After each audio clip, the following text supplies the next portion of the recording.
it's Jen Suzuki, and I'm in the industry. I meet some of the greatest leaders out there, dealer execs, dealers, GMs, and I'm bringing them in the studio to talk to me about what's making their business pop, what's accelerating their growth. I'm sharing my own personal strategies for your sales teams, so I'm ready to get after it. Are you?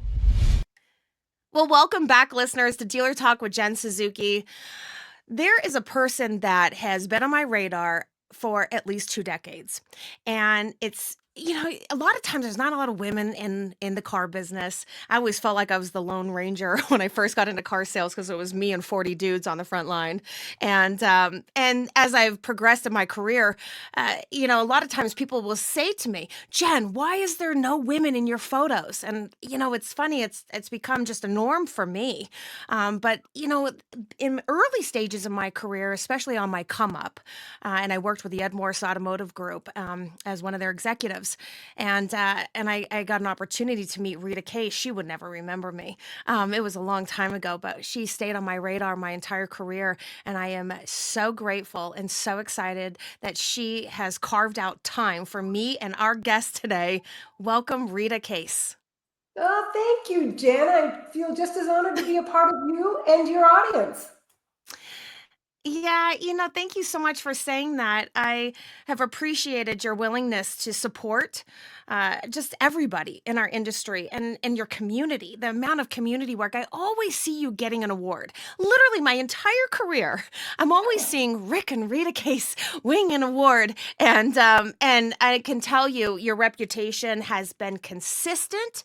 It is so impressive what you've been able to do in your lifetime in just not only maintaining the highest level of standards in your dealerships, continuing to have legacy stores that they all recognize. People look at the cases and think nothing but great things. And it's not just that, but it's the philanthropy that you do and you focus on in your communities. Tell me what education means to you and the work that you're doing in both the community and even your own dealership teams. How do you view education?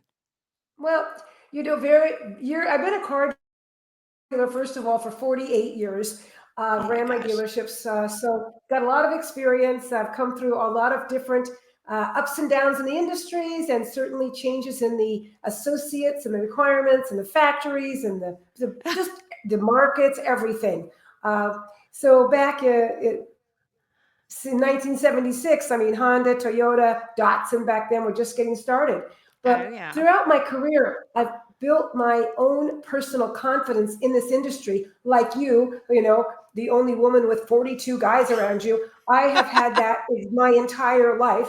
I've always been, rarely is there ever another woman in the room. In the beginning, there were none, but there's a few these days. But still, traditionally, there just aren't women in the automobile leadership roles or dealers that are women. But Hmm. I built my career on building my own personal confidence so that I could be a part, make a difference, have an impact on my industry, have an impact Hmm. on my associates, on my business, be a leader that's respected. And you can't be respected if you don't have knowledge, and you can't have knowledge without confidence. So it's a Hmm. combination.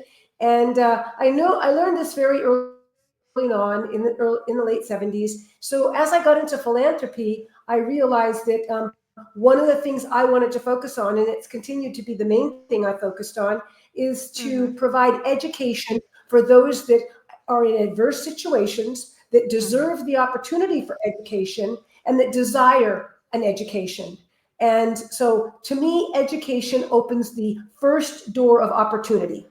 And with Yes. education, which is a gift that once given can never be taken away, will give I say the same thing. any person, an opportunity to also find their passion and Yeah. to explore choices. Without education, you really don't have choices. It's so that my own experience was I educated myself, but I've done everything I can over the last 40 some years here in Fort Lauderdale to provide education for those not just college graduate programs, but all the way for first grade, like at the Boys and Girls Clubs, to get those kids from the first grade to the second grade, from the second grade to the third grade, so that they aren't held back, which ensures for sure hopelessness if you're held back. And these kids need the opportunity to have hope, self-esteem, confidence, belongingness, and continue to move along their education. How important is it to you to be involved in associations like Boys and Girls Club, and what does that mean to you? Like, where do you find purpose and passion in working with these sort of associations and these kind of kids that really just need that role model? They just need somebody to believe in them. Well, it really started. I mean, when I was first, a bull in a china shop in 1976, trying to introduce Honda and run the Hmm. Honda dealership, and it was a motorcycle dealership too. Um, so then we, had lots of bicycle stores and motorcycle stores, and that's kind of where I got the bug. I have to say, I didn't really have it before then, but in 1982, we had 14 motorcycle, bicycle, moped stores. Actually, we were the only dealer in the United States that had Suzuki, Honda, Kawasaki, and Yamaha all in the same dealership, selling all four brands with mopeds and bicycles that we had built in France, our own brand. And so we were like the largest retail bicycle dealer in all of Ohio. And we would see these kids come in at the holidays and wishing they had a bicycle, and we're like, wow, look at all these kids that want a bicycle. And they'd have to leave because it was a product that their parents were not able to get them for whatever reason. So Rick and I said, you know what, let's ask the community if they will bring in a bicycle from their garage that they are no longer using. Their children have outgrown it. The kids went off to college, left the bicycle. They aren't using it anymore. And let's ask our community to participate in bringing those bicycles to our 14 bicycle stores, and we will get them refurbished or ready for use, and if needed, and we will get them out to children that would not have a chance to have their own bicycle. So we started the Rick Case Bikes for Kids in 1982. We're now celebrating our 43rd year and 42nd year. And we've given over 125,000 bicycles over those 40. We still do it, today. And that got the bug, because when I was handing out those bicycles to the Boys and Girls Clubs, to the local churches, to the different community organizations that could use these bicycles, even the public school system had kids that wanted these bicycles. The feeling that I got of how appreciative they were, that sometimes when you're an entrepreneur, driving yourself to meet your own goals, wanting to be the best you can be, you just don't have a chance to have those emotional feelings that you get with helping just one single child get a bicycle that they wouldn't be able to have. It really opened up my life back in 1982. And from there is when I got involved with the Boys and Girls Clubs and started building clubs, because that's really, Boys and Girls Clubs are clubs that are built for after-school programs in communities that need the support, that are in the most challenged neighborhoods, the most challenged zip codes, where these kids need after-school help and support and education and camaraderie and safety and a positive place to go. So from there, it's just, I've continued to stick with education, health, and safety in my communities. So I'm involved with hospitals and I built the largest Habitat for Humanity project in all South Florida, 76 homes on 10 acres of land. I got the community together. It's, I could go on and on with my philanthropy, but it started all with those bicycle stores and seeing those kids that couldn't afford a bicycle get a bicycle, even though it was used. They were all good condition, of course. And it just made me realize how we as business people are responsible for our community's well-being, for the morale, the safety, the education, and the health. We can't expect someone else to do it. We as leaders in our community, which a car dealer is, there isn't any single industry that has a greater impact on the communities in the United States than the car dealers. You can go to a small town in, I don't know, Idaho, or you can go to Miami. And as a group, the car dealerships are the ones that, as a group, make the biggest philanthropic impact on the neighborhoods and on the communities. So we should be celebrated as an industry. And that is one thing I have made a mission, is to show that the Rick Case Automotive Group is supporting its communities, and that, like you worked with, I worked with Ed Morris, which was Ted Morris's father. So I worked with Ed Morris in the early 80s, and then his son, of course, Ted Morris, and now you worked with Teddy Morris, who's my neighbor here with his dealerships across the street from me, and we're great friends. So, they have a great name in the community, and Phil Smith is another one, and, Norm Brayman. These are entrepreneurs that took time to become involved. Mario Magato's another one. What a huge philanthropist he is. So that's how I got involved. I got the bug, and I'm stronger than ever in my community support.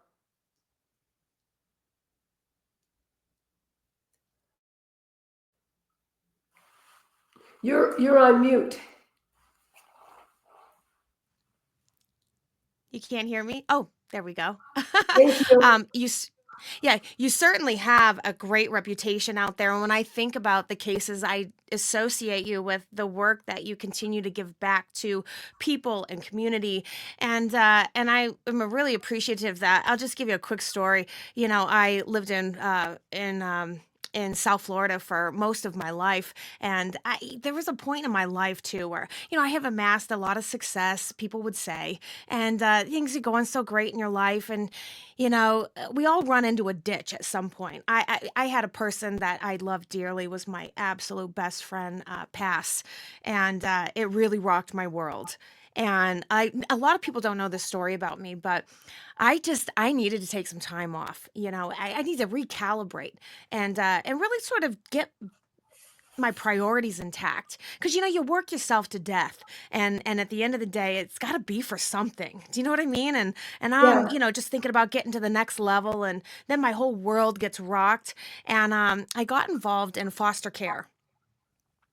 So I just took time off of work. I had this business that I had started, and I could do it. And I started investing my time in Boca. There's a foster care home there, and it's all boys. And I started getting involved, and I can't tell you what a difference it made. And one, being able to get out of the ditch, where you think your life is just miserable, and then you start working with kids who have real serious issues and need someone to help them get on track and to enter the world when they age out of the system. And the one thing that always kept coming back to me, it was a passion for me, was educating and being a part of sales process and developing people's careers in the dealerships, building sales teams. And I was able to translate that into the work I did here in helping these kids learn how to get a job, what it would be like to do an interview, how to budget food and bills, and how to live independently, and even to just sort of help them age out of the system. And I can tell you, it actually launched me into a whole different perspective in my career, having this time that I spent years working with these kids and being a part of their lives and their holidays and their school, and I can tell you, it started to make the work that I do in the dealerships matter even more. And I really relate to you and in the words that you speak on investing in people and community, and having a purpose, you know. No, So it's a thank feeling you cannot replace with money or things. exactly. It's truly it's a, once you get the bug and you really Yeah, realize that you really can make an impact on a person that they exactly. will carry for the rest of their lives, you just get addicted to going Yeah. and being involved with different groups and different organizations to pass that Mm. along. Yeah. Well, I I think also too, it strengthens your mentality about people, and people matter, and you have thousands and thousands of people who work for you, and you have all of these dealerships, and you're making such an impact. I wonder, offhand, how does the work that you're doing in the community relate and impact the work that you're doing in your stores? And even just in your focus on educating, into helping and people build up their careers in your organization. You guys have such a solid reputation, and you have some of the biggest stores in the country. How do you focus on what you said? Giving people the opportunity of something they could never be taken away, and continuously focus on education and improving, skill sets. Well, it all is one piece. We've had a culture that we've had for over 40 years that basically says that our associates are our family, Mm, our customers are our friends, and our community is our home. And that is our a culture. It's our mission statement. It's the book we wrote. I don't know if this is if we're on video, not or not, Jen, or if this is just audio. But I'm holding up my book. We wrote a book, Our Customers, Our Friends, and it's a book about the history of the Rick and Rita Case Automotive Group. And we give it out. It's at our hmm. dealerships. You can pick one up for free, any customer. And it's, like I said, it's titled Our Customers Are Friends, because it's that simple. If you treat every customer as you would your best friend coming in for service, parts, whatever, and you treat your associates as family, and you treat your community as your home, even though I'm in several states, they're all my home. If you have that culture in your business, then your associates are going to give you a chance. And if your associates give you a chance and you have procedures in place that Yes. show respect, appreciation, and a commitment to them achieving their goals, they'll give you a chance. So it starts with how they feel about you as a business, how they Mm, feel about your focus. If you're my way or the highway, or you didn't get 8 cars out this by the 15th, your pink slips in your box. If that's all way back in the 70s, 60s. Today, people work for the feeling of being appreciated. People that's right. don't work just for a paycheck, though. That has to be competitive. They Mhm. work for the business that they're, and I fortunately feel, that I have an advantage there because I am a privately held business. I'm Mhm. a family business. So Mhm. I'm not a public company. So people know they're working with Rita Case, and that she owns this business. Everything she has is on the line with this business. And when she says she wants to show me a career, I feel like she is going to do that. But you still have to have the processes in place to prove it. So we do career pathing with all of our associates. Every associate that hits 5 years with us, which to me means they understand the industry, they understand the business, they understand we're a 7 day a week business. They understand that we do a very serious, or should I say, concentrated one-on-one career path. Are you Okay. happy that you're a technician now that you see what the dealership offers? Or do you want to Yeah. be a salesperson? Do you think maybe you want to be a service advisor? Maybe you want to go to the parts department. You've been here long enough to see every job that we can offer you here at the dealership. Is there something else you'd rather do? And if there is, let Hmm. us know, because we'll show you that career path.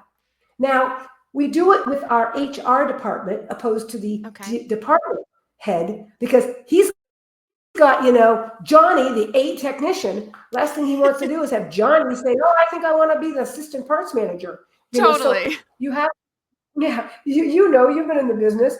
So Yeah. you have to have our HR department. We have a team that meets with everyone one on one, and as they hit their 5 year, and we document Mm. it. We fill out a form with them, and we and I'd say 75% of them say, I love what I'm doing. I'd like to continue to grow in the business, but I like my department. I'm a salesman. I'd like to become number one salesman. Then I'd like to have the F&I opportunity and go to F&I training. And because that's kind of our career path in sales, is sales, F&I, desk manager, and then on to general manager. But I do have some general managers that have come from service as well. Mm. So I'm not sure that answers your question, but we are very stable. We have very low turnover, and we always maintain a strong bench. So if I have a general manager that says I have to go to California because my parents need me, my mom was diagnosed with cancer, and I'm the only child, I have to go. And we have someone to drop in there. We are not afraid to say to our leadership at the stores, I'm training your replacement. That doesn't mean it's going to be the replacement at that store. It could be a replacement for a service manager at one of our other stores. But we have every department leader training someone to do their position as a way for people to be encouraged to stay with the Rick Case Automotive Group, because as opportunities open, they know we're going to pull from our own pool of associates. Thank you for sharing your strategies with us, because I think it also gives us some insights into how Rick Case Automotive Group has become such a consistent leader in the industry. And it's investing in people and providing an opportunity for a career path, and even checking in with them at 5 years. This is a great spot. I actually never thought of it as such an important moment. A lot of people try to bail out of their careers around this time, or they just get burnt out. And sometimes, and knowing that dealerships have 1,000 roles, it actually is a great time to check in with people and say, hey, is this the right role for you? Because the worst thing that happens is they leave your organization and you have to train somebody new to do this job, when they could have maybe been in a better position and been happier in a different role in our organization. Opening the door for that and allowing people to see that the opportunity exists to continuously learn and excel and grow and level up in your organization, I think is front and center. And that makes me feel like I want to stay. I want to grow. Yeah, and we don't just wait 5 years. I don't want to make sure that I don't misrepresent. I mean, we're obviously having our every 6-month review. We're always communicating with our associates, but it's not really a formal outside the dealership. You got the general managers talking to the people. You got the department managers talking. We've got all kinds of activities that we do as a group to ensure morale. We have our kickoffs, and our general manager at our Honda store. She started with me. She was my first hire when we opened the store. We built the store and opened it in 2002, 22 years ago. And she was my first manager hire. She was not the lead sales manager, but a sales manager. And she had very little experience. She had been in a used car dealership, but she had, I hire for personality, and I can train the skill. You give me a person with a personality, a passion for this business, I can train them to be very successful. So she's worked her way up, and after 22 years, and now she's the general manager, and has been the general manager of the largest volume Honda dealership in the United States. And we're not in the biggest market. We're in Fort Lauderdale. We're only 2 million people. Miami's 3 million people. LA is even bigger. But still, we are selling more Hondas out of her dealership than any other dealership in the United States. And it all happens when you have the same leadership and the same, and subordinates stay. Subordinates meaning, the people in the department that are below the management. They stay if the manager's great, because they know, why would I leave? Well, this is their family. You cannot build your highest performance until you have stability. And you need it with your customers too. If you can have customer retention, which is why we treat every customer as we do our best friend. And that's how we train our associates. If your mom is coming to the service department to get her Civic serviced, are you going to treat her any differently than the person that just drove up in their Civic that you've never seen before? Are you? Because if you are, I hope not. You're not following the Rick Case culture. because our culture is that every single person that you meet is your best friend. Can I ask you about that? Okay. So, look, this is customer experience that we're targeting Yes. here. And there is a lot of times a disconnect. I'll give you a quick example. That same customer comes into the service department. Now, should I know things about them before they come in? Should I acknowledge the level of loyalty that they've established with us? I mean, some of these customers, they've been coming to you for 5 years. Do we acknowledge that as a way to stay in that world of, look, we value people? Are there certain things that we should do that when we look at a new customer, should we know they're a new customer? A lot of people bought cars over the last few years from other dealerships, but they're going to service it locally. They couldn't find what they wanted locally, so they bought it elsewhere. But there's service. Should we know that customer is a new customer to our store, and when they come in, should we have looked for that before they come in and try to connect with them? Hey, I want to welcome you to our store, and these are some things that you can take advantage of, amenities. I don't know, those are quick examples, but I think sometimes we don't invest in people. We don't spend enough time to get to know people. But if I'm going to treat you like my best friend, I'm going to treat you like a friend. Well, I need to remember stuff about you. How does this unfold in your organization? Or can you give me some examples of how you train people to really showcase that friendship with people? How do you do that? Well, the answer is yes, yes, yes, yes, and yes. Everything you just said, I have a yes for every single one of those things. People buy cars from people that they like. That's the number one reason they buy a car. The number one reason they don't buy a car is because they did not like the salesperson. It's no different than the service advisor or anything else we do.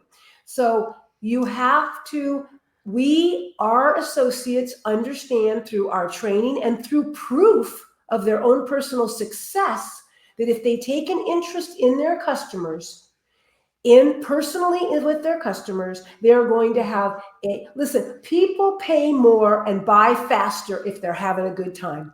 I mean, that's just the way it is. The ones that grind you, are complaining about the coffee and the water, and they're the ones you make the least, and they constantly complain for a month later. So if people are having a good time, you on the survey, and you know them, it's all then you hear about it on the survey. Your answer to that is absolutely yes, yes, yes to everything you said. The technology today is so simple for our service advisors to know the customer, to know everything about that customer before they pull in the drive. And when you have low turnover, which the service advisor, besides your leadership, the service advisor is the most, in my opinion. I know salespeople are great too, so I'm not trying to discount that, but your service advisor are the most important person to not have change. Your service advisors need to be there every single year. That is how you build what you were just saying, which is, who's coming in. They've texted you. They've said, hey, it's been 6 months. I need to bring my car in. Hey, my car's dead in my driveway. I don't know what to do. Send somebody to help me. And that service advisor gets in his own car and goes over there and takes him to work and then goes back and figures it out. That all happens when you have that kind of relationship with your customers. So everything you're saying is absolutely true. You need to know who's coming in. Why are they coming in? Who are they? What's their first name? It sets you up for selling another car too. I mean, we have a huge vehicle exchange department. Every one of our dealerships have service drive salespeople who have looked at the repair orders and know exactly who's coming in.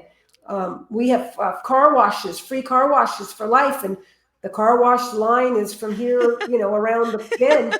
And our salespeople are out there. The people are trapped because they got a car in front of them, they got a car behind them, and there they are. And we teach our salespeople, go out there and look for that 10-year-old Civic. Say, hey, that's right. That's right. So, it's all about knowing your customer. It's just like why you go to a restaurant and you look for your same waitress or same waiter. So yes, absolutely. I think a lot of Yeah, sorry, but a lot of times and I'm always saying this word, prospecting, because, that's we're trying to sell cars, so of course we need to have things in the hopper. We need to have a pipeline, so I'm always going after customers to maintain the loyalty, but I need to bring something to the table. So for me, I'm constantly, it doesn't matter if you're a service advisor, you're a salesperson, or whoever, anytime you have a touch point with a customer, especially if they had an appointment, you knew they were coming in, we really should be looking at how can we best serve our customers and provide what value do they need at this time in the cycle of their car. And some people are going to need more than others, but if we weren't looking for it, how can we best serve customers in providing an exceptional service if we didn't anticipate what their needs might be? You're out of warranty. Of course, as soon as you come in and I see that you're out of warranty, I should be asking you, do you want to look at some extended warranty options? I really need to be thinking about how can I best bring something to the table for every customer throughout the time that they're here, so that they see us as a valuable person in their equation, in their car buying history, because I don't want to be seen as like a threat. And a lot of times that's the challenge, Rita, is that a lot of times people think that car dealers are always trying to get them. They got a bad reputation out there. And you've managed to find a way to, embrace people and culture and customer experience and these touch points in a way that continues to build your businesses and make you such a huge hitter in the industry. Is it difficult with the new challenges ahead, with the transition of the way the manufacturers are leading, the way that we're receiving vehicles, the customer demands are changing, the environment is changing, our economics are changing? Is it difficult to stay on top of these things when you're talking to your teams about continuously evolving and staying relevant? Well, with all these changes, we've had some great tools that we didn't have before. And I'm not talking about, tools yesterday. I'm talking for the last 10, 15 years. Okay. These tools that the manufacturer offers us to manage and to monitor and to measure our associates' interaction with our customers, whether it's a service advisor, a technician, a salesperson, an F&I manager, you can drill down on your reporting, your CSI reporting, and you can get right to where, if you have an issue, you can get right to who it was, that person, that technician, that parts department that ordered the wrong part, or that F&I manager that was too aggressive. So we use those, to answer your question, we use those reports, and we do not allow, if we can't change a person, we change a person. We do not allow any of that mindset, that lack of empathy, that lack of wanting the customer to be happy, wanting the customer to walk away saying, I was treated like a king. I was treated like a queen. I'm so surprised at my experience at Rick Case. It wasn't like the one I had at, Joe's Honda. We do not allow any individuals representing our company in any capacity that doesn't have the empathy, the understanding, the training that our customers are our friends. And so with the tools the manufacturers have given us, you can easily eliminate people that refuse to drink the Kool-Aid, the Rick Case culture Kool-Aid. If we're a commissioned business, we're commissioned. Everything's commissioned, throughout the whole dealership, people are on some form of commission, which tends to drive behavior. And you have to mix that behavior and balance that behavior with required performance.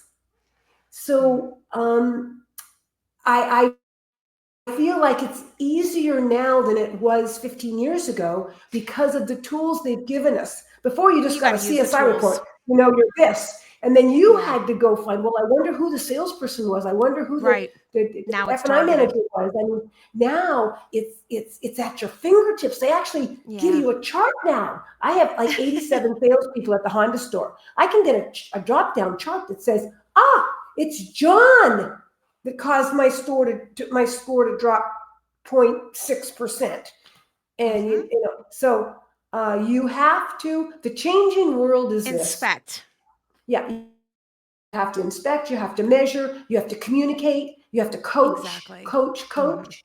And some people just don't have it in them to be like that. Agreed. We take a car back. We're Mm. not one of those ones when the lady drives back, a week later and says, it just isn't what I thought it was going to be. Oh, well, I'm Huh. sorry. You signed here. We sold your trade. We've been paid for your car and it's titled. Sorry, Mrs. Jones, come back in 4 years when your, payment is whatever. We're like, Mrs. Jones, let's see if we can find something for We you got to here. make you happy. You're not going to be walking. Just, yeah, okay, so you lose some money, but you can't make money on every deal and be a winner. You have to win the community over. And Yes. if you do the job right the first time, you shouldn't have many of those happen, but they do. And my people Yeah. know, listen, every single person that comes into that dealership gets my cell phone and my email. And I don't What? have a secretary looking at my emails, and I can prove it to your audience. Rita Case at rickcase.com. Anybody out there listening or watching, test me.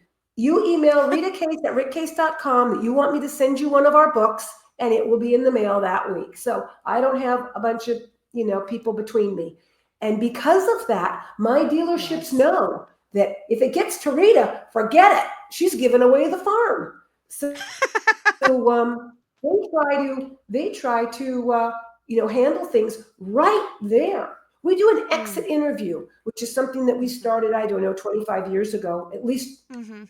in the 90s. I mean, time flies from you. I So, know. been here. But anyway, back in the 90s, we have an exit, which means that when a person sells a car, Mhm. at the time they're taking delivery, the manager has a form. It's like 6 questions. It's real simple. Hey, Mrs. Jones, how was your experience?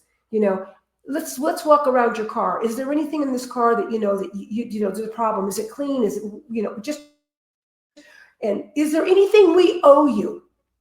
Is the number one question. Is there anything you still think we owe you? Oh, yeah, he told me that I was going to get tint, but I have to come back next week. Or he told me that scratch on the fender was going to get fixed, but the body shop's closed tonight, so come back in a week. Whatever. We write it down on that form. We write it down, and we have the customers sign it. Mm. So that when they come back and they say, oh, there was a scratch, we're like, wait a minute, we walked around the whole car.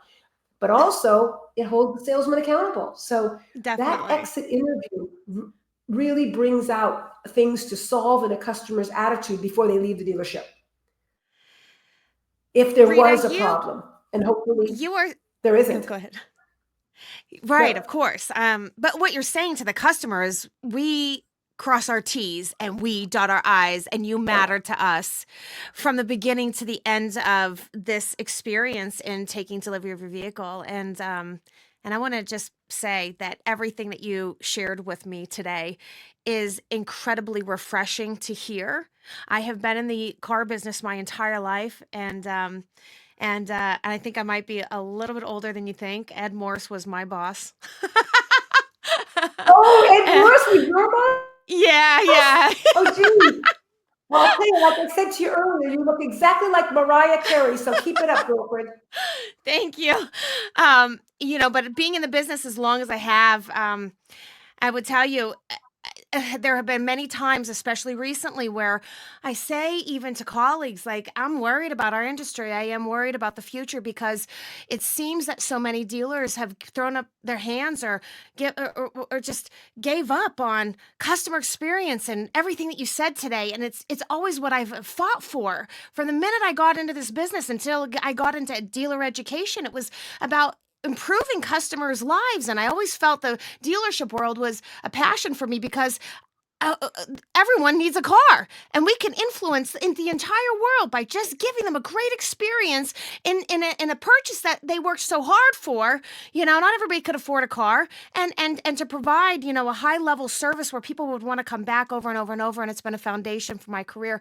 And I must say that it is incredibly refreshing and inspiring to hear you state over and over and over these components that really drive back to culture and providing being a great place to work for people to develop their careers and their skill sets and to get to a next level and be able to see the light ahead and the stairs that can continue to help them rise to the next occasion. And not only that, but to have connections, strong connections with community, and to do whatever it takes to make people happy. And I just think it's so responsible. It's just really encouraging. And I will tell you a personal story too. I have a colleague, even my best friend, who had recently in the last year looked for a vehicle and ended up in Atlanta looking at a Hyundai. Boiled it down to Hyundai. Hyundai's got a great product, by the way. We just love their leadership, and and they love you, by the way, because we actually brought it to their attention about this moment where, she's shopping, some of my colleagues shopping for cars in Atlanta market, end up on a Hyundai, and the dealers won't even give a price, won't even respond to them. And all of them ended up at Rick Case Hyundai. What great people, what great culture, and it was incredibly different. They stood apart so far from the crowd. Literally, we went to the president of Hyundai to tell him about the experience. Because we've just admired their brand and their leadership, Oh, even, and yeah. they just had so many Thank great you. things to say Yeah, about you. we were the first Hyundai dealer to open in the United States. And we opened one in Fort Lauderdale and one in Atlanta the same day, February 18th, 1986. And so we've been in Atlanta since the day that Hyundai came to the United States. Yeah, that's so wild. Well, they have they just love you. And anyways, I tell you the story because it actually ties back to everything that you said today, and it just came to my mind here, and I thought I'm going to share that with you because it is a testament to everything that you said today, and the culture is staying so strong and intact. My colleagues experiencing it firsthand. So. Wow. Great. I am sorry I kept you on much longer than I had anticipated. And thank you No. so much today for sharing. You're so inspiring. I love that you're continuing this legacy. And then there's one thing that you said at the beginning. You were like, I taught myself.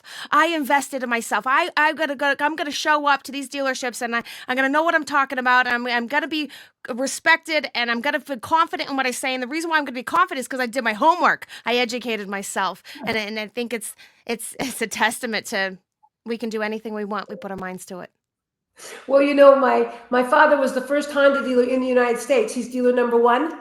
And so he was delivered the first Honda in the United States back in Really? 1970. Yeah. Yeah. And we couldn't sell them. So my dad says, Rita, drive those cars to high school and sell them because they were only $1,200. And I said, okay, great. So I'm driving this little pregnant roller skate, they called it, because it was just a really small car. And so I'd always worked in my parents' Honda motorcycle dealership because that's how they started with Honda, was in motorcycles. And I worked there as a daughter of I was young, but still I worked there. And that's how I got the bug, because I just love people. And so I started selling these Honda cars in high school, and I just never left. I started selling, and I said, I love this business, man. This is so much fun. Everybody wants to talk cars. Everybody wants a car. So I was the first person to sell a Honda car in the United States, and I've had a blast ever since. And now I'm the largest Honda car dealer in the United States. So Honda's my Honda. I can't believe this. I did not know that about you. Did you guys hear that? Sold the first Honda in the U.S.? The first is, and my dad's the first Honda dealer. He's passed away, but he got the motorcycles when Honda came in 1959, because Honda came to the United States with the little Honda 50 scooter. And they gave the Honda car franchise to only motorcycle dealers in their first, only in California too. That was back in 1968. And then, so we became a franchise dealer number one. Our dealer number's number one. And then the cars didn't come till 2 years later in 1970, at which time I was in high school with a driver's license. And my dad goes, God, Rita, you gotta, because I was already working in the dealership. My whole life since I was 7 years old. I would go there and clean bikes and sweep the floor, and then I was in parts, putting away parts, and then I was in service, and I worked my way up. And so by the time I was in high school, I'd already done a lot of the jobs. I mean, just in summer and after school. So I'm like, oh, great, I get to sell cars. I've got my permit. So I'd gotten my permit, and I was able to drive the little Honda car, and I never stopped. And And so you said NADA. That's how I met my husband, Rick. is that when Yeah. I took over the dealership from my parents in 1976, I went to NADA because we were only experienced in motorcycles, not very much in cars, even though because the Honda cars hadn't taken off until right then, when the oil embargo.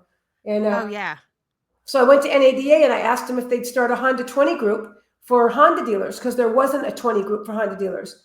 And I said, we Honda dealers that are motorcycle dealers, we need to learn the car business. So they started it, and Rick signed up from Cleveland, and I was signed up from California because I was raised in California, Santa Rosa, California. Honda of Santa Rosa was the first Honda dealership in the United States. And that's where I met him. And then we ended up getting married in 1980, and I moved from Santa Rosa to Ohio, Akron, Ohio, and we built the business from there together. And that's what's in the book. So if any of your audience wants the book, it's a story about how we ended up pioneering every major brand that came to the United States since 1980. We were the first Isuzu dealer, Mitsubishi dealer, Hyundai dealer, Acura dealer, Kia dealer, Fiat, Smart Car, you name it. We even tried Daewoo. So we had some winners and some losers, but that's the name of this game. That's true.